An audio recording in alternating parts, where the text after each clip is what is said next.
This is RCT 3, Faith, the building block. RCT stands for Roman Catechism of Trent. God give you his peace, in nomine Patris et Filii et Spiritus Sancti. Amen. Heavenly King, Consoler Spirit, Spirit of truth, who are present everywhere and filling all things, treasure of all good and source of all life, come dwell in us, cleanse us and save us, you who are all good. Amen. In nomine Patris et Filii et Spiritus Sancti. Amen.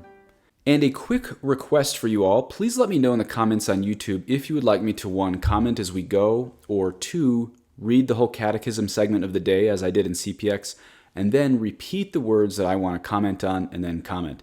The advantage of the first is obviously that you don't have to hear the catechism repeated, so it kind of streamlines it a bit better.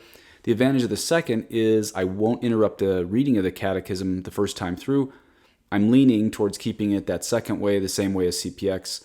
But please do leave a comment on either Rumble or YouTube. Obviously, if you're listening on Apple or Android, you can't leave comments. I also don't have comments open on the blog. So please, if you're doing the video, let me know. However, today we are going to do it the first way, comment as we go, because there is so much to say. So part 1 and 2 of RCT was really the history of this catechism and why to trust it. Today we actually go right into the words of the catechism and how perfect. The very first section is on the creed, and the very first section of the first section today is on faith.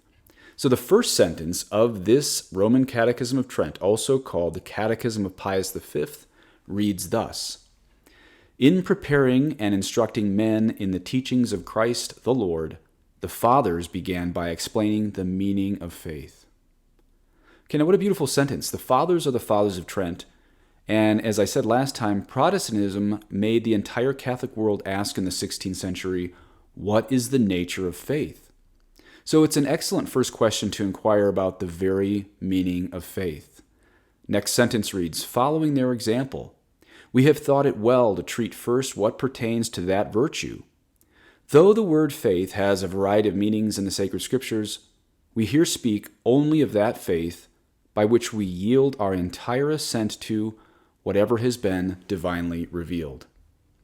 Now, assent is a very good word. We are very used to the word consent because of all of the issues on civil law. Assent is very similar in its etymology to consent, but assent is defined as to give express approval or agreement. Now, we're talking about things on divine revelation, so it's not like we can change what God revealed whether we assent or not, but it does show us that God leaves us in freedom to accept what he has divinely revealed. As we'll see, there's real eternal consequences to not assenting, but again, that suffix is the same as the English word consent, to give consent. So God leaves us in freedom whether or not we will accept everything he has revealed in the deposit of the faith. As we talked about in 1 and 2, no catechism is infallible simply by being a catechism, but this one contains only and exclusively the deposit of the faith, that is, that which was given from Christ to the apostles. So the next segment today is called Necessity of Faith, and the catechism itself reads, that faith thus understood is necessary to salvation no man can reasonably doubt, particularly since it is written, without faith it is impossible to please God, Hebrews 11:6. For as the end proposed to man as his ultimate happiness is far above the reach of human understanding, it was therefore necessary that it should be made known to him by God. Okay, now in a recent blog post, I explained that you can be naturally good without knowing Christ, but to reach the supernatural goal of heaven, you need supernatural help. That's why it's not enough to be a good person to go to heaven. If it were a natural goal, then you could just work in a soup kitchen. But because sin divides us from God, we need supernatural help to get to the supernatural goal, which is heaven. And therefore, without supernatural goodness, the greatest amount of natural goodness simply can't get you to heaven. Now, many Catholics today are going to come into this conversation and say, yeah, that's why we need the sacraments. And they're actually absolutely right. I'm not going to shoot that down. They're absolutely right. But the sacraments don't get you anywhere if you don't have the right faith. The sacraments aren't really going to help you too much if you don't hold to the fullness of the deposit of the faith. Hence why this catechism starts with faith before the sacraments. That's why we just heard as the first scripture quote in the entire catechism that we're going to be doing over the next few years, Hebrews 11:6, which reads, Without faith, it is impossible to please God. This reminds me a little bit of what Cardinal Zen said on an EWTN interview about a year ago. He shows that many Chinese Christians in prison today keep the faith but don't have the sacraments. In other words, we could say there are many Chinese Christians, many Chinese Catholics today in prison who are pleasing to God even though they don't have access to the sacraments. That's just one anecdotal piece of modern church history to understand why even the Council of Trent, or I should say especially the Council of Trent, puts faith before the sacraments, even though, of course, there's no disconnect between the two. Okay, the Catechism continues. This knowledge, however, is nothing else than faith, by which we yield our unhesitating assent to whatever the authority of our Holy Mother, the Church, teaches us to have been revealed by God. For the faithful cannot doubt those things of which God, who is truth itself, is the author. All right, now this is where we have to see that the Roman Catechism of Trent, this is not a human opinion. This isn't just like what traditionalists hold to. God himself and God alone is both the author and the giver of the deposit of the faith. First, in a veiled way in the Old Testament, and then Christ himself to the apostles in the New Testament. And what Christ gave the apostles is the deposit of the faith, both that which was written and that which is in tradition. Just look in 2 Thessalonians 2. We've talked about that before. Now, much of what is in the deposit of the faith has been sidelined by the hierarchy since Vatican II. Does that change the deposit of the faith? No. That's why the authors of the Roman Catechism of Trent today just wrote that we all must, quote, assent to whatever the authority of our Holy Mother, the Church, teaches us to have been revealed by God, for the faithful cannot doubt those things of which God, who is truth itself, is the author, end quote. So that simply can't change. Nobody can change the deposit of the faith. Okay, the next line. Hence we see the great difference that exists between this faith, which we give to God, and that which we yield to the writers of human history. So in other words, even if every bishop on the planet were at some time in, say, some very dark age of history, say like, maybe now, say that they all teach their salvation outside the church, guess what? It doesn't make it true if it differs from the deposit of the faith. You see, opinion polls can never change the deposit of the faith. And this is why it's so important in the time of the greatest confusion of all of church history that we return to the deposit of the faith, which is preserved, I think I can say perfectly, in the Roman Catechism of Trent. Okay, now the next line is titled Unity of Faith, and the writers of the Catechism write, faith differs in degree, for we read in Scripture these words, O thou of little faith, why didst thou doubt? Matthew 14:31. And great is thy faith, Matthew 15:28. And increase our faith, Luke 17:5. It also differs in dignity, for we read, faith without works is dead, James chapter 2, verse 17 and 20. And faith that worketh by charity, that is Galatians 5:6. Okay, now think about that. An acorn is genetically a tree. When you were an embryo, you still had the same genome and the same soul as you do today. Now, of course, you're bigger and you're smarter now, but it's still you. You're the same you as you were as an embryo. And so also, I have the same set of data of the aspects of supernatural faith to which Mary assented at Pentecost and before that, even though her assent, notice that great word assent again, even though Mary's assent at Pentecost was greater than anything I'll have this side of heaven if I make it there. Mary's assent at Pentecost was obviously a lot greater than anything I'm going to have on this planet. And as I'm going to explain later, Mary in heaven has no faith now, only charity. But when she was on earth, she had the same faith as you or me, just bigger. And by bigger, I mean like the analogy of a supernova to a basketball. That doesn't work from, say, like Mary's faith to Martin Luther's faith. Why? Because once he rejected one part of the Catholic faith, he became a heretic through and through. So what we're going to see in this series, this is why in that section it just said basically there's different levels of how intense your faith is, but as long as you are a Catholic striving for orthodoxy, you have the one faith. But you can grow in faith, and you can grow in hope, and you can grow in charity. And so we're going to see in this series as we go, unfortunately, that most Catholics are material heretics. It means whether they mean to or not, they reject part of the deposit of the faith. This is really seen so frequently. So many modernists say Vatican II didn't change the faith, only the packaging. But then you quote them, the Roman Catechism of Trent, and they say, well, yeah, but Catholics don't talk that way anymore. Okay, well, which one is it then? I mean, am I just packaging it wrong, or did the faith change? It's like when I was talking about this packaging to a friend of mine, he said, yeah, if I've been getting tomahawk steaks from the same meat packing place for years, and then they tell me they repackaged it, he still hopes that when he opens the T-bone steaks or the tomahawk steaks, it's going to still be the same product that he's been given, just a different packaging. So yeah, no problem with different packaging. Obviously, the Fathers of Trent didn't have YouTube or Rumble or Apple Podcasts, but did the faith change? Of course not. That's why I'm allowed to present this deposit of the faith on Rumble and YouTube and Apple Podcasts, and why I can say, guess what? The faith hasn't changed. Okay, and then the last sentence from the Roman Catechism of Trent today. But although faith is so comprehensive, it is yet the same in kind, and the full force of its definition applies equally to all its varieties. How fruitful it is and how great are the advantages we may derive from it, we shall point out when explaining the articles of the Creed. Okay, and as you know, the Creed will be the main first large segment of the Roman Catechism of Trent. So let's finish this third RCT on a debate you probably hear at your extended family dinner tables a couple times a year. We're going to look at this important question. What is more important, supernatural faith or supernatural charity? I'm not saying that people sit down at Thanksgiving and they say, what is more important, supernatural faith or supernatural charity?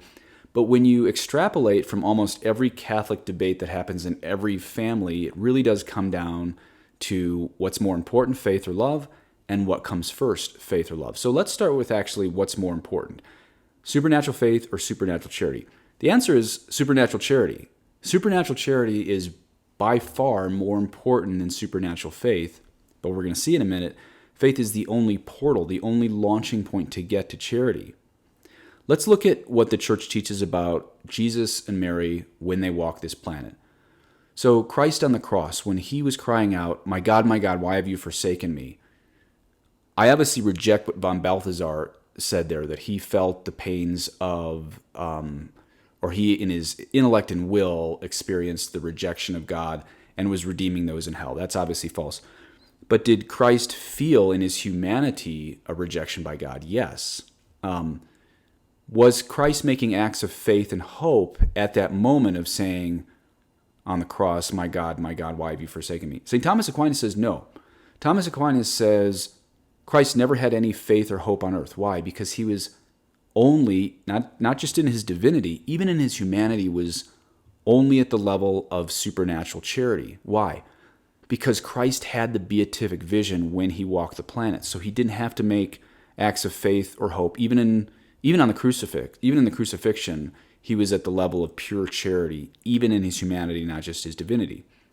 How about Mary? Now, there are some Marian theologians I respect who say Mary had the beatific vision her whole life too, in which case she wouldn't have to make acts of faith or hope.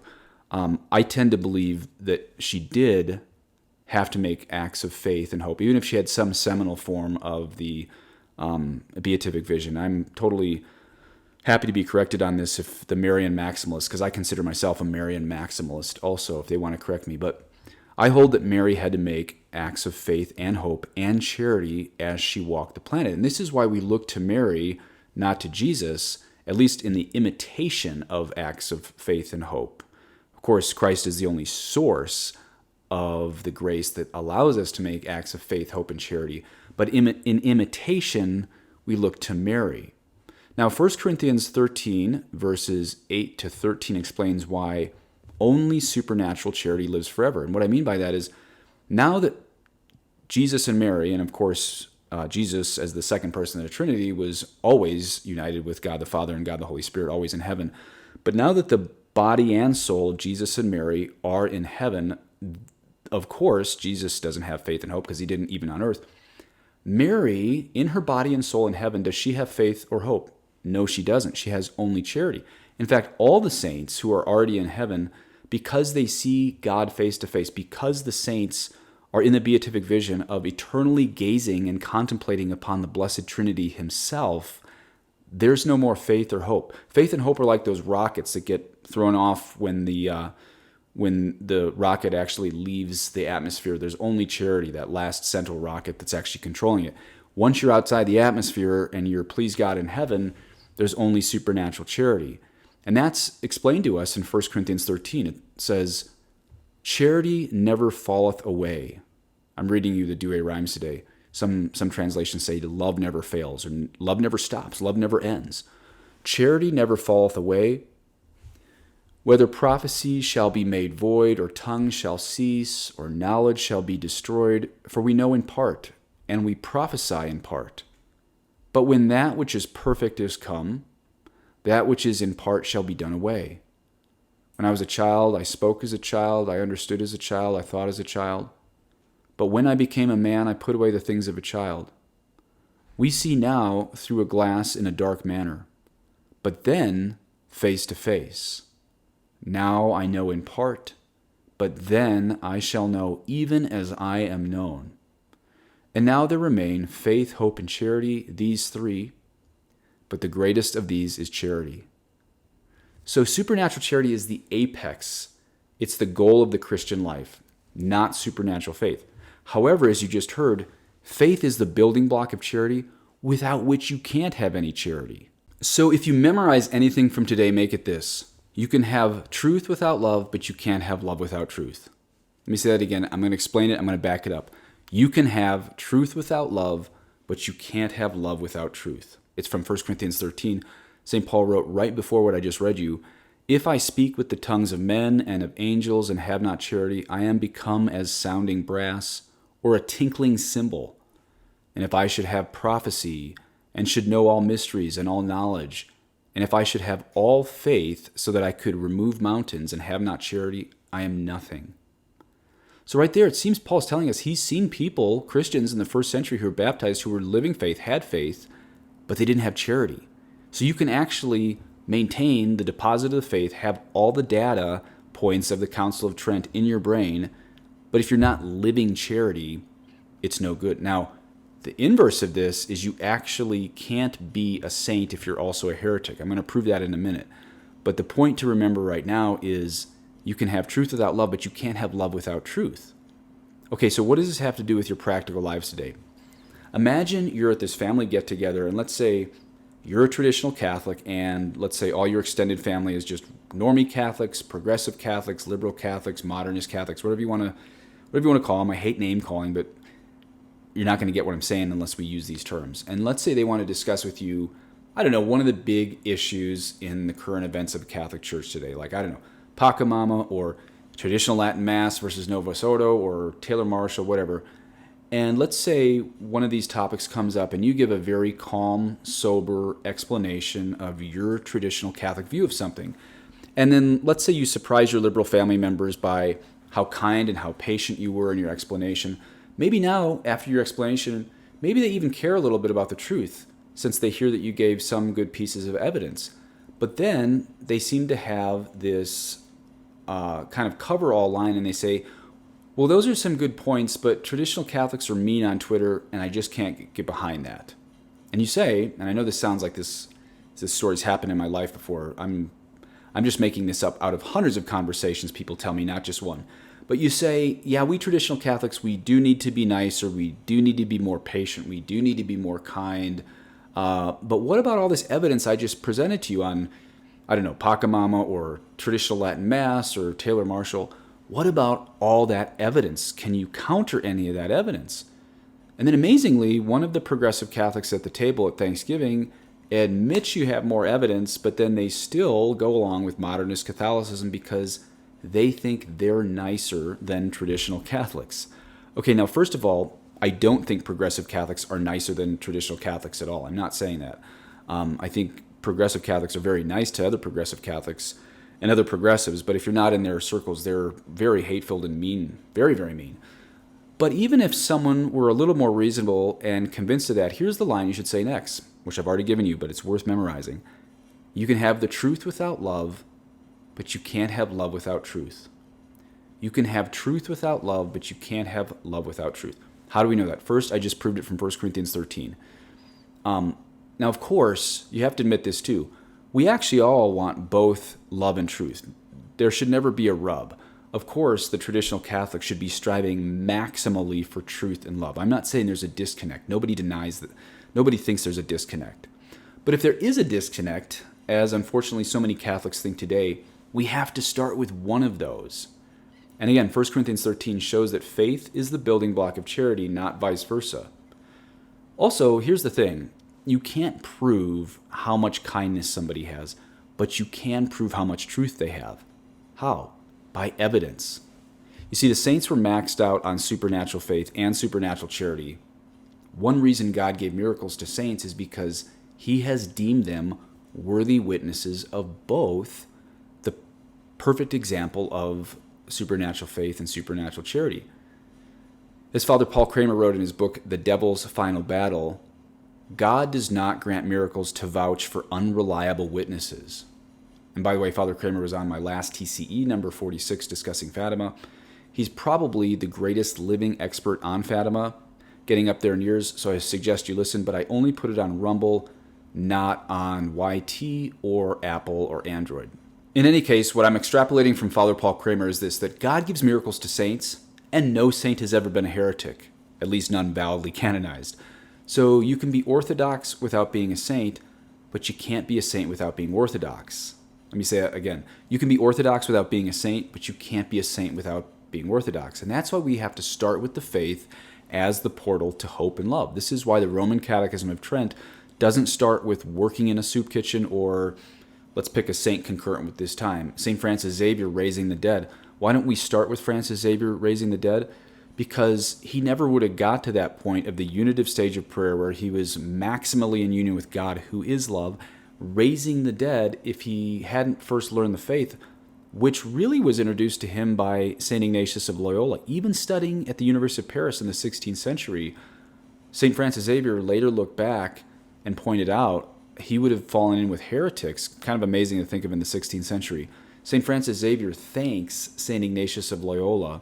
I think it's actually a letter to his parents saying, I would have fallen in with these heretics if Ignatius of Loyola had not saved me. And so this is, again, why we have to start with faith as the portal to hope and love. If you don't have the deposit of the faith, it doesn't matter how kind you are or how kind your friends think you are. Anybody can fake kindness to their own tribe. And that's why progressive Catholics get so angry when you present evidence to them, because they don't have supernatural faith or supernatural charity, only kindness to their own tribe. But for the few progressive Catholics willing to listen to you on really how big the deposit of the faith is, he should at least believe 1 Corinthians 13, which, by the way, every liberal Catholic chooses for his wedding, so he can see right in that chapter, faith is the building block of charity, not vice versa.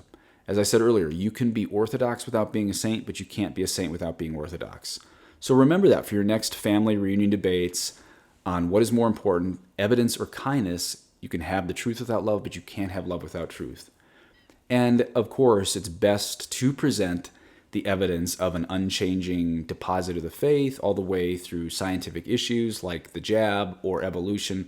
Of course, it's best to present evidence in kindness, since one part of charity is kindness and patience, as we learned from the very beginning of 1 Corinthians 13. Okay, that's enough today. Please, again, do let me know in the comments if you would like me to, 1, comment as we go, as we did today, or 2, read the whole catechism segment of the day as I did in CPX, and then repeat the words I want to comment on, and then comment on them again as we did in CPX. Of course, I may have to experiment a little bit, so don't be offended if I don't take your advice. We'll all be getting used to how the RCT is written a little bit differently from CPX. Please say an Our Father for me. Et benedictio Dei omnipotentis, Patris et Filii et Spiritus Sancti, descendet super vos et manet semper. Amen.